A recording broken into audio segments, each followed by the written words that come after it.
नमस्कार दोस्तों, चलिए बढ़ते हैं इस कहानी के अगले भाग की तरफ। ये कहानी बहुत बड़ी है, प्लीज़ आप इस कहानी से बोर मत होइएगा। नीति ने जैसे ही अपना कदम आगे बढ़ाया, दुपट्टा वीरेन के पैर के नीचे दबे होने के कारण खिंच गया। वह जैसे ही नीचे गिरने को हुई, वीरेन ने अपनी बाहों का सहारा देकर उसे थाम लिया। नीति ने गिरने के डर से अपनी आंखों को बंद कर लिया और वह सीधे वीरेन की बाहों में जा गिरी। वीरेन नीति को बस देखता ही रह गया। पहली बार नीति उसकी इतने करीब थी कि दोनों एक दूसरे की तेज धड़कनों को सुन पा रहे थे। नीति के चेहरे पर आती बालों की लट, जो हवा के कारण थोड़ा लहर रही थी, सीधे वीरेन के दिल को चीर रही थी। वीरेन अपनी नज़रें उसके हसीन चेहरे से हटा ही नहीं पा रहा था। वीरेन अपने हाथों को रोक नहीं पाया और उसके हाथ खुद ब खुद नीति के बिखरे जुल्फों को सहलाने के लिए उठ गए। वीरेन ने जैसे ही नीति के गालों पर आई उसकी लटों को छुआ, नीति बर्फ के जैसे जम गई। वीरेन के छूने से उसके बालों पर प्यारी सी मुस्कान तैर गई और गाल शर्म से लाल होने लगे।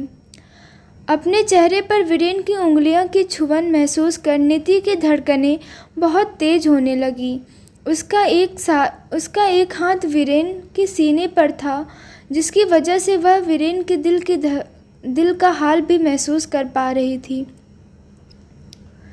दोनों एक दूसरे की सांसों की गर्माहट अपने चेहरे पर महसूस कर पिघल रहे थे। वीरेन नीति को शर्माते और खुद में सिमटे देख हौले से मुस्कुरा उठा। वह अपना चेहरा नीति के चेहरे के पास लाया और धीमे से उसके कान में बोला, शर्माते हुए तुम और भी खूबसूरत लगती हो। वीरेन की आवाज़ से नीति ने झट से अपनी आंखें खोल ली और वीरेन को अपने इतना पास देखकर हड़बड़ा कर उसने वीरेन को खुद से दूर ढकेल दिया। नीति शर्मा कर और घबरा कर बिना वीरेन को बाय बोले वहाँ से जाने लगी, तो वीरेन ने उसे पीछे से आवाज़ देते हुए कहा, दोबारा कब मिलोगी। वीरेन की आवाज़ से नीति के कदम वहीं रुक गए। कुछ पल बाद वह वीरेन की ओर पलटी और कहने लगी, जब आप खुद मिलना चाहें, और हाँ, मैम को मेरी तरफ से थैंक यू कहिएगा। वीरेन कुछ बोल पाता उससे पहले नीति शर्माते हुए वहाँ से भाग गई। उसने पार्किंग से स्कूटी निकाली और लेकर सीधा घर की ओर निकल पड़ी। वीरेन वहीं खड़ा अपने सीने पे हाथ रखे बस उसे जाते देखता रहा। वह खुद से ही बड़बड़ाते हुए बोला, अब तो रुक जा यार, चली गई है वो। लेकिन आज वीरेन की खुशी, उसकी मुस्कान और उसकी धड़कन कुछ भी बस में नहीं था। उसके दिल में तो प्रेम की हिलोरें उठ रही थी। वह फिर से बुदबुदाने लगा, दिल का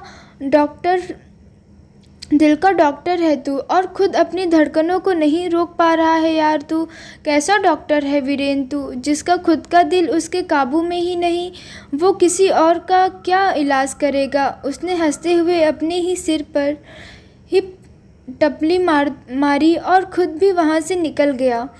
नीति रास्ते में ही थी और अचानक से बारिश शुरू हो गई। सिग्नल पर उसकी स्कूटी भी रुक गई। वीरेन से मिलने की खुशी में नीति का दिल आज पहले ही हवा में उड़ रहा था। वह जैसे ही बारिश का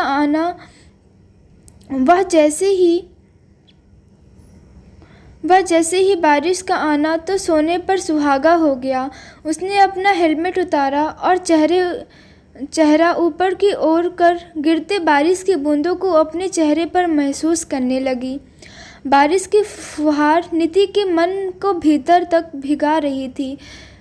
कुछ देर में ग्रीन सिग्नल होते ही सभी गाड़ी ने अपनी स्पीड पकड़ी और नीति भी स्कूटी लेकर निकल पड़ी। नीति अपने होश तो गंवा चुकी थी, अब उसे किसी बात का कोई फिक्र नहीं।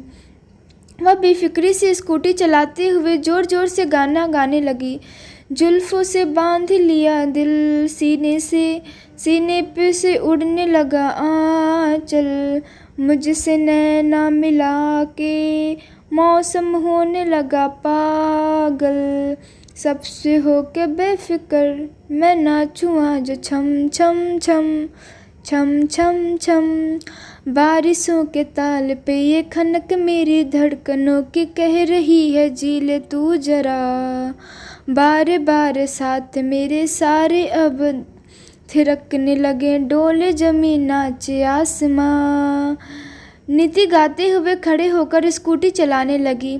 मैं तो हवा हूँ हाथ ना आऊँ, मस्ती में अपनी उड़ती ही जाऊँ। खुद की करूँ क्या तारीफ़ें, रात ने चुराया मेरा काजल। मुझसे नैना मिला के मौसम होने लगा पागल। सबसे होके बेफिक्र मैं नाचूं आज छम छम छम, छम छम छम।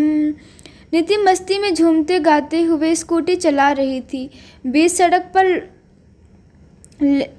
सड़क पर लेफ्ट राइट स्कूटी की स्विंग करते हुए मज़े में आवाज़ का लुत्फ़ भी उठा रहे थे कुछ लोग, और कुछ लोग उसे उल्टा सीधा बोलकर निकल रहे थे। लेकिन आज नीति को किसी का कोई मतलब नहीं था। वह बस अपनी ही धुन में तेज़ आवाज़ में गाई जा रही थी। नीति बारिश में पूरी तरह से भीग चुकी थी। उसके बाल से और कपड़ों से पानी टपकने लगा। इसी हालत में वह घर पहुंच गई। उसी वक्त सान्या भी घर पहुंची। नीति ने डोरबेल बजाने के लिए जैसे ही हाथ उठाया, सान्या उसे पकड़कर अपने साथ गेट से थोड़ा साइड में ले गई और फुसफुसाते हुए बात कहने लगी। सान्या दी, आप इस हाल में आप तो पूरी भीग गई हैं। नीति सानू को पकड़कर गोल गोल घूमते हुए, सानू सानू सानू, आज मैं बहुत खुश हूँ मेरी जान। आज तो मेरा तन बदन सब झूम रहा है। सावन में मोरनी बनके तो मैं आज छम छम ना अच्छी अच्छी अच्छी। भीगने की वजह से नीति को छींक आने शुरू हो गई। सान्या अरे अरे क्या हुआ दी आपको, कोई लॉटरी लग गई है क्या? नीति लॉटरी ही समझ यार, मैं वीरेन के साथ अच्छी। सान्या नीति के मुंह पर उंगली रखते हुए धीरे धीरे बोलो, कोई सुन लेगा दी, आप पहले अंदर चलिए वरना आपको सर्दी लग जाएगी, बाकी बात अंदर चलकर बताइएगा।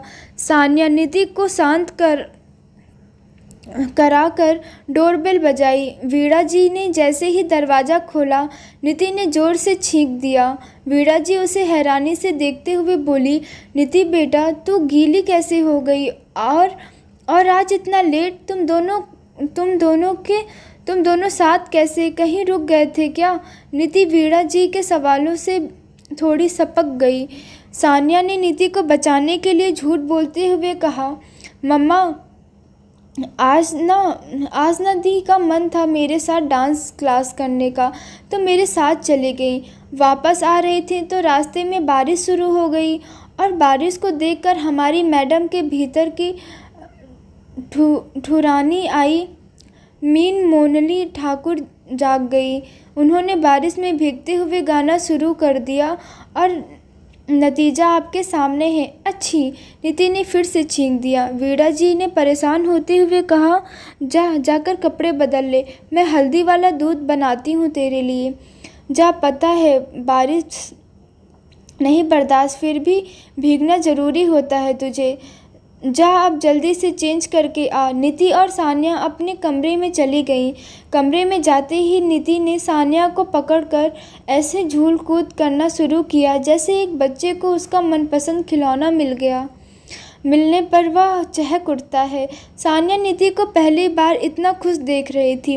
नीति उसे बीच में खड़ा कर उसके चारों तरफ घूम घूम कर नाचने लगी। सान्या ने उसे रोकते हुए पूछा, क्या हुआ दी, बताओ तो सही, क्या हुआ, आप इतना खुश क्यों हैं? नीति उसे कंधे से पकड़कर खुशी से बोली, तुझे पता है सानू, मुझे सुषमा मैम ने बुलाया था लेकिन वो आई ही नहीं, और उनकी जगह पता है कौन था? सान्या कौन दी, और वो आई क्यों नहीं? नीति वीरेन मिलने मुझे वहाँ। उन्होंने वीरेन को भी बुलाया था लेकिन वो ट्रैफिक में फंसने की वजह से आई नहीं, और मैं और वीरेन बस हम दोनों थे उस पूरे रेस्टोरेंट में। सान्या खुश होते हुए, तो वाह दी, ये तो बहुत अच्छा हुआ। आपने अपने दिल की बात की डॉक्टर वीरेन से। क्या हुआ था वहाँ, बताइए ना प्लीज़ प्लीज़। नीति सान्या को बताने ही वाली थी कि वीणा जी ने आवाज़ देकर कहा, नीति, सानू बेटा जल्दी आ जाओ, हल्दी वाला दूध रेडी है। नीति नीति तूने चेंज कर लिया ना बेटा? जी मम्मी, अभी आई। नीति ने वीणा जी को जवाब दिया और सान्या से कहने लगी, मैं चेंज कर लेती हूँ, मम्मी बुला रही हैं अभी, बाद में तुझे बताती हूँ। सान्या ने हाँ में सिर हिला दिया और निधि अपने कपड़े लेकर वॉशरूम में चली गई। सान्या अपने कमरे से बाहर आ गई और कुछ देर बाद निधि भी बालों को पोंछते हुए उसके पास हॉल में रखे सोफे पर आकर बैठ गई। उसकी छींक लगातार बढ़ती जा रही थी। वीणा जी ने उसे दूध का गिलास देते हुए कहा, ले अब जल्दी से ये गर्मा गर्म दूध पी जा, थोड़ा बेटर फील होगा। निधि ने बिना कुछ कहे दूध का पूरा गिलास एक सांस में गटक लिया। वीणा जी हैरानी से बोली, क्या बात है सानू, आज तो तेरी दी ने एक बार में ही पूरा दूध खत्म कर दिया, वो भी बिना नाक मुंह सिकोड़े। कमाल है। सानू चाय में बिस्कुट डुबोते हुए बोली, मेरी एमडी की कसम, अब तो दी एक के बाद एक कमाल करती रहती है मम्मी, देखते जाइए बस। मतलब मैं कुछ समझी नहीं। वीणा जी दोनों को देखने लगी और सान्या ने निधि को देखकर आंख मारी। मम्मी आजकल ये बहुत ज़्यादा नहीं बोलने लगी। निधि ने सान्या को आंखें दिखाते हुए कहा। सान्या उसकी बातों को अनसुना कर टीवी ऑन करके बैठ गई। वीणा जी उठकर अपने कमरे में चली गई और उसके जाते ही निधि सान्या और टीवी के बीच में कमर पर हाथ रख के खड़ी हो गई। सान्या, दी आगे से हटिए ना, टीवी देखने दीजिए ना। निधि, अभी मम्मी के सामने क्या बोल रही थी तू? कमाल करती रहती हूँ मैं, हाँ? सान्या सोफे पर पसरते हुए, हाँ तो मैंने क्या गलत कहा? पहले वो शो में गाना और आज बारिश में भीगना, जो आप कभी नहीं करती। अब ये कमाल नहीं तो और क्या है? नीति, कमाल की बच्ची, रुक जा तू, तुझे तो मैं बताती हूँ अभी। निधि सान्या को पकड़ने के लिए उसकी तरफ लपकी और सान्या उछलकर सोफे पर खड़ी हो गई। निधि उसे पकड़ने ऊपर चढ़ी तो सान्या उछलकर नीचे कूद गई। दोनों पूरे हॉल में यहाँ से वहाँ भागने लगी और भागते भागते अपने रूम में पहुँच गईं। लेकिन उनकी भागा अभी तक रुकी नहीं। बच्चों की तरह दोनों यहाँ से वहाँ फुफकते हुए घूम रहे थे। भागते भागते निधि की सांस फूलने लगी और वह बेड पर बैठ गई। सान्या भी उसके साथ जाकर बैठ गई। कुछ देर एक दूसरे को देखकर हंसने के बाद सान्या निधि के चेहरे को हाथों में थाम कर बोली, हमेशा ऐसे ही खुश रहिएगा दी, एमडी की कसम दी। आपको पता नहीं है, आपको इतना खुश देखकर मुझे कितना अच्छा लग रहा है। निधि सान्या को गले लगते हुए कहने लगी, थैंक यू सो मच सानू, तू हर बार मुझे सबसे प्रोटेक्ट करती रहती है। बड़ी मैं हूँ और बचाती तू है मुझे हमेशा। I love you so much बेटा। आई लव यू टू दी। कहते हुए सान्या ने निधि को कसकर गले लगा लिया। कुछ देर गले लगे रहने के बाद सान्या उससे अलग होकर बोली, अब बताइए ना दी, क्या क्या बात हुई आपके डॉक्टर साहब से? मुझे सब कुछ शुरू से और आखिरी तक जानना है। कैसे क्या हुआ, सब बताओ ना दी प्लीज़। हाँ सब बताती हूँ, निधि ने शर्माते हुए आनंदित होकर कहा। उसने शुरू से आखिरी तक हर एक बात सान्या को बताई। सान्या उसके कंधे से कंधे मारते हुए कहने लगी, ओए होए क्या बात है दी, पहली ही बार में रोमांस एंड ऑल कुहून, और लास्ट में तो सीधा सिक्सर मार दिया आपने। कितना रोमांटिक सीन होगा ना वो जब आप डॉक्टर साहब की बाहों में दोनों एक दूसरे में खोए हुए। आहा, एमडी की कसम, मज़ा तो आया होगा आपको बहुत। सान्या की बात सुनकर नीति शर्मा गई और उसके गाल टमाटर जैसे लाल हो गए। उसने अपना चेहरा हाथों से छिपा लिया। सान्या उसके हाथों को हटाते हुए बोली, हाय मैं तो मर जाऊँ दी, आप कैसे ब्लश कर रहे हो। काश मैं भी वो पल देख पाती। दी सुनो ना, मैं क्या कह रही थी कि नीति सान्या की और सवालियों निगाहों से देखते हुए सिर हिलाने लगी। मैं कह रही थी कि आप एक बार मुझे वो सीन रिप्लेस करके दिखाओ ना, आप कैसे गिरे और कैसे डॉक्टर साहब ने आपको थामा। प्लीज़ दी, प्लीज़ मना मत करिए। सान्या बार बार नीति से रिक्वेस्ट करने लगी। आखिरी में नीति को उनकी बात माननी पड़ी और वह सान्या को वीरेन की जगह खड़ा कर वापस उसी सीन को दोबारा दोहराने लगी। सान्या नीति के बताए अनुसार वीरेन की एक्टिंग करने लगी। नीति जैसे ही वीरेन की तरह सान्या की बाहों में गिरने लगी, सान्या नीति को संभाल नहीं पाई और दोनों बेड पर जा गिरी। गिरने के साथ ही दोनों खिलखिलाकर हंस पड़ी। कुछ क्षण यूं ही बेवजह हंसते रहने के बाद नीति उठकर बैठ गई और एक तकिए अपनी गोद में रखकर सान्या से बोलने लगी। सान्या उसकी ओर करवट लेकर कोहनी बेड पर टिकाकर उस पर अपना सिर रखते नीति की ओर देखने लगी। नीति अपने ख्वाबों में गुम कहने लगी, तुझे पता है नीति, पिछले 2 साल से तो बस मैं वीरेन को दूर से देखकर ही खुश हो जाया करती थी, लेकिन अब ये मुलाकातों का सिलसिला चल गया। पहले तो मुझे लगता था कि मैं शायद कभी वीरेन से मिल ही नहीं पाऊंगी, पर जब पहली बार मिले तो लगा बस बाय चाय मिल गया।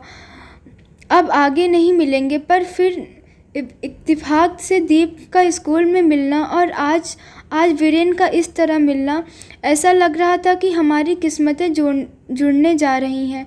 मतलब सोचा भी नहीं था कि ऐसा कुछ अचानक से ये सब। सान्या नीति की गोद में रखे तकिए पर सिर रख कर लेटते हुए बोली, काश वैसा ही हो जैसा आपने कहा। अब तो मुझे भी ऐसा लग रहा है दी कि किस्मत भी आप दोनों को मिलाना चाहती है। नीति जानती है वीरेन ने मुझसे कहा कि वो हमेशा मेरा साथ देगा। जिस तरह से वो मुझे देख रहे थे और मुझे छूने पर उनकी धड़कनें भी उसी तरह तेज हो रही थी जैसे मेरी धड़कनें बढ़ रही थी। ऐसा लग रहा था मानो वो भी वही महसूस कर रहे हों जो मैं उस पल कर रही थी। सान्या, मेरी एमडी की कसम, आग तो दोनों तरफ बराबर की ही लगी है। नीति शायद। नीति खुद से ही शर्माने लगी। वीरेन के बारे में सोच कर ही उसके मन में तितलियां उड़ रही थी। ऊपर से सान्या उसे बार बार छेड़ने लगी तो नीति और भी ज़्यादा वीरेन के ख्यालों में डूबने लगी। केवल नीति का ही नहीं, वीरेन का भी आज यही हाल था। नीति जैसे ही मिलने के बाद वीरेन हॉस्पिटल चला गया। उसे मुस्कुराते हुए देख डॉक्टर शशांक उसे छेड़ते हुए कहने लगे, क्या बात है वीरेन, आज बड़ा खुश लग रहे हो। बस बात ही कुछ ऐसा है यार, वीरेन ने अपने लैपटॉप में नज़रें टिकाए हुए कहा। आदित्य ने पेपरवेट को घुमाते हुए पूछा कि आखिर बात क्या है, हम लोगों को भी तो बताओ। वीरेन ने हाँ हंस कर कहा, सब्र रखो यार, तुम्हें भी पता चल जाएगा जल्दी। इतने में ही एक नर्स वीरेन के केबिन में आई और बोली, सर जल्दी चलिए, रूम नंबर 202 के पेशेंट की फिर से कॉन्जुगेट हुआ है। वीरेन ने तुरंत अपना लैपटॉप साइड में रखा और वह आदित्य के साथ पेशेंट अटेंड करने चला गया। रात को वीरेन घर पहुंचा तो वह बुरी तरह थक चुका था। सुषमा जी ने उसे हमेशा की तरह पानी पिलाया और फ्रेश होकर डिनर के लिए बोला। रणधीर जी भी हॉस्पिटल से आ चुके थे, अभी एक साथ डिनर के लिए बैठ गए। खाना खाते हुए सुषमा जी ने वीरेन से पूछा, कैसी रही नीति से मीटिंग, बात हुई ना अच्छे से। उनकी बात सुनकर दीप एकदम शॉक्ड हो गया। दीप, भाई आप उनसे मिलने गए थे आज। वीरेन, हाँ मिला था आज मैं नीति से। सब मम्मी का ही प्लान था। रणधीर जी, सुषमा जी आपका प्लान मतलब हम कुछ समझे नहीं। वीरेन ने उन्हें सारी बात बताई, कैसे सुषमा जी ने उसे नीति से मिलाया। सुषमा जी तो कैसे रही मुलाकात बता चल। अब सभी टेबल मार कोहनी टिकाए हाथ पर चेहरा रखकर वीरेन को देखने लगे। वीरेन ने एक एक कर तीनों को श्वास को इस तरह देखते हुए कहा, आप लोग मुझे ऐसे क्यों देख रहे हैं? Stop irritating miss guys. Sushma ji मुस्कुराते हुए बोली, तो जो पूछा है उसका जवाब दे दे हमें। मैं भी तो जानूं मेरी मेहनत का कुछ फल मिला भी या नहीं। वीरेन चावल खाते हुए, ठीक थी मीटिंग। दीप चिड़चिड़ाते हुए, ये कैसा जवाब होता है भाई? हमने उनका हाल चाल नहीं पूछा, जो कह दिया कि ठीक थी। वहाँ क्या हुआ, क्या बातें हुई वो बताइए। वीरेन, बातें कुछ नहीं, बस ऐसे ही थोड़ी बहुत हुई और खाना वगैरह खाया। दीप, हाँ तो गूंगे बनकर तो खाना खाया नहीं होगा ना, बातें तो हुई होंगी ना। वीरेन खाना खाते हुए, सुषमा जी मतलब मेरे पूरे प्लान पर तूने पानी फेर दिया। रणधीर जी हंसते हुए, अरे सुषमा जी, आपको इसके चेहरे से क्या लग रहा है? क्या हुआ होगा वहाँ? जरा शक्ल देखिए अपने लाल की, कैसे लाल हो रहा है। वीरेन आश्चर्य से, डैड आप भी? रणधीर जी, बेटा बाप हूँ तुम्हारा। जिस दौर में आज तुम हो ना, उस दौर के हम बादशाह हुआ करते थे। क्यों सुषमा जी? दीप, क्या बात है डैड, आप तो बड़े एडवांस थे अपने ज़माने में। रणधीर जी, बेटा ये जो प्यार का एहसास है ना, वो कभी नहीं बदलता, बस वक्त के साथ साथ इसे जताने का तरीका बदल जाता है। जब तुम्हारा टाइम आएगा तब समझ आएगा तुम्हें। दीप, ये बातें मेरे पल्ले नहीं पड़ती डैड, पर भाई बड़ा ब्लश कर रहे हैं। मुझे तो इनकी ही टांग खींचने में ही मज़ा आती है। सभी एक साथ हंसने लगे। वीरेन ने उन्हें नीतीश से जो बातें हुई उसे संक्षिप्त में बताया और खाना खाने लगा। सुषमा जी उसके मज़े लेते हुए बोली, तो फिर रिश्ता पक्का कर दूं तेरा उसके साथ? वीरेन ने उसकी बातों का ध्यान नहीं दिया और खाते खाते बोला, हाँ। देखा मॉम, कितनी जल्दी हाँ बोला। और हमें कह रहे थे कि कुछ खास नहीं पहली मुलाकात में। दीप वीरेन का मजाक बनाने लगा। तब वीरेन को ध्यान आया कि उसने क्या जवाब दिया। वह थोड़ा हिचकिचा गया। सुषमा जी मुस्कुराते हुए बोली, आप कल फ्री रहिएगा, हम नीति के घर चलते हैं। लेकिन मॉम, इतनी जल्दी क्या है आपको शादी की? वीरेन ने तपाक से पूछा। दीप फिर से उसे छेड़ते हुए बोला, भाई अभी आपने ही तो कहा रिश्ता पक्का कर दो, अब आप कह रहे हैं इतनी जल्दी क्या है? आप ना पहले डिसाइड कर लो शादी करनी है या नहीं। कभी हाँ कहते हो, कभी ना कहते हो।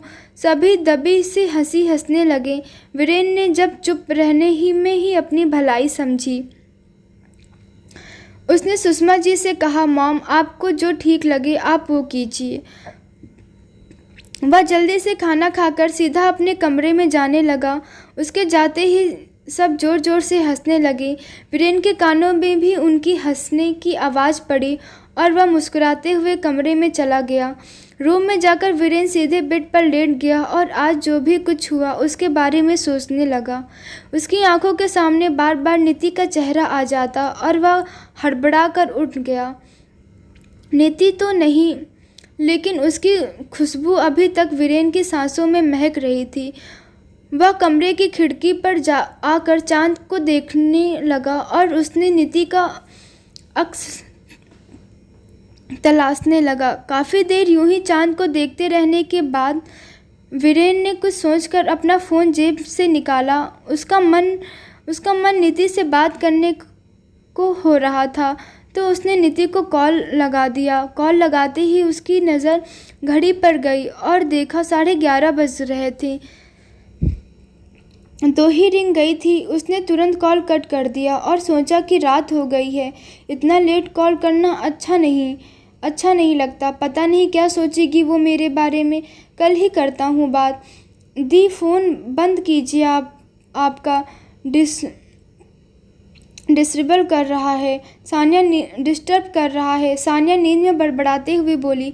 निधि फ़ोन उठाने लगी, इतने में कॉल कट हो गई। उसने देखा और मन ही मन बुदबुदाते हुए बोली, वीरेन का कॉल इस टाइम? उसने घड़ी की ओर देखते हुए कहा, कॉल बैक करूं या नहीं? नहीं, रहने देती हूँ, लेकिन कुछ काम हुआ तो उन्हें। पर इतना लेट? वीरेन ने अपना फ़ोन साइड टेबल पर रख दिया और खुद वहीं रखी मूविंग चेयर पर बैठकर अपने लैपटॉप पर केस डिसाइड करने लगा। 2 मिनट बाद उसका फ़ोन रिंग करने लगा। अब किसका कॉल आ गया? कहते हुए वीरेन ने बिना देखे फ़ोन उठा लिया। वीरेन, हेलो। फ़ोन उठाते ही नीति ने ज़ोर से चीखा, Viren, hello. Who is there? Niti, hello. अच्छी। वीरेन ने अपना फ़ोन कान से हटाकर स्क्रीन पर नाम देखा, नीति। तो उसकी खुशी का तो कोई ठिकाना ही नहीं था। निधि, हाँ, I am sorry Viren. Viren थोड़ा परेशान होते हुए, क्या हुआ निधि? तुम ठीक हो ना? इस तरह बार बार चीख क्यों रही हो तुम? सर्दी लगी है क्या तुम्हें, या कोई एलर्जी? निधि, अरे सांस तो लीजिए। एक के बाद एक इतने सवाल। वीरेन, तो तुम बता क्यों नहीं रही हो कि क्या हुआ है तुम्हें? मुझे मिली थी तो एकदम ठीक थी, और अब अचानक से इतनी छींकें आ रही हैं तुम्हें। कुछ उल्टा सीधा खाया था क्या? नीति, कुछ नहीं हुआ मुझे, बस थोड़ा बारिश में भीग गई थी, उसी की वजह से ही ये, और कुछ नहीं। आप प्लीज़ परेशान मत होइए वीरेन। जब बारिश में भीगने से सर्दी होती है तो भीगना ज़रूरी है तुम्हें? नीति मायूसियत से, वो एक्चुअली बारिश देखकर मुझसे कंट्रोल नहीं होता, और मैं। वीरेन बात बीच में काटते हुए, क्या बच्चों की जैसे हरकतें हैं यार ये। जब पता है बारिश नहीं सूट करती फिर भी भीगना। अच्छा ये बताओ, दवाई ली या नहीं? नीति, नहीं। वीरेन गुस्से में, वेरी गुड। नीति, मम्मी ने हल्दी वाला दूध दे दिया था, मैं ठीक हो जाऊंगी। वीरेन, वाओ, जब घर में वैद्य हैं तो डॉक्टर की तो तुम्हें कोई ज़रूरत नहीं है, तो तुम क्यों दवाई लोगी, है ना? नीति, हाँ, डॉक्टर की तो नहीं है मगर आपकी है। धीमे से, वीरेन, क्या कहा तुमने अभी? नीति, नहीं, कुछ नहीं। सानिया अपनी कानों पर तकिया रखते हुए बोली, दी, ये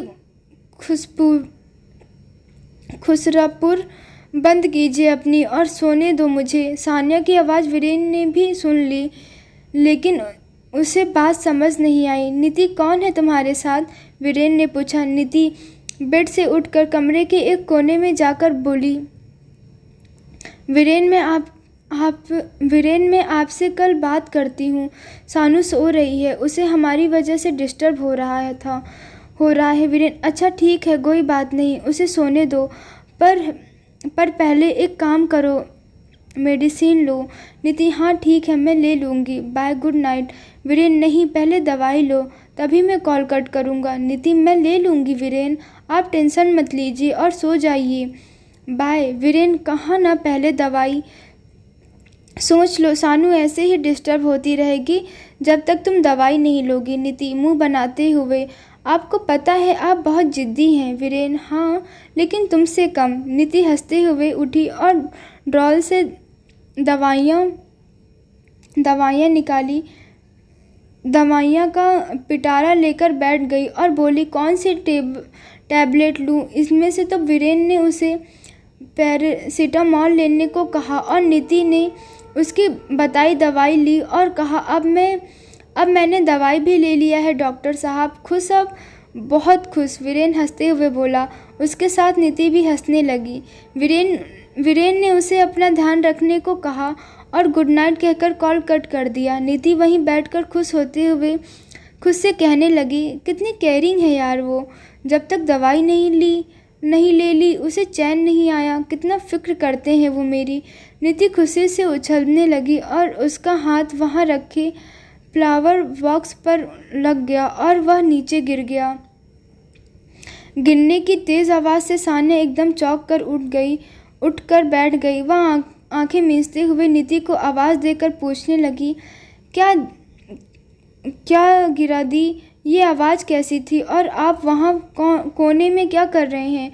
निधि हड़बड़ाते हुए बोली, कुछ नहीं हुआ सानू, वो मैं बस दवाई ले रही थी तो मेरे हाथ से ये फ्लैक्स बॉक्स गिर गया। सब ठीक है, तू सो जा। सान्या वापस बेड पर लुढ़कते हुए बोली, आप सोने दो तब सो जाऊँ ना। जब से कुछ ना कुछ आवाज़ें ही कर रहे हैं आप। वही नींद में बड़बड़ाते हुए फिर से सो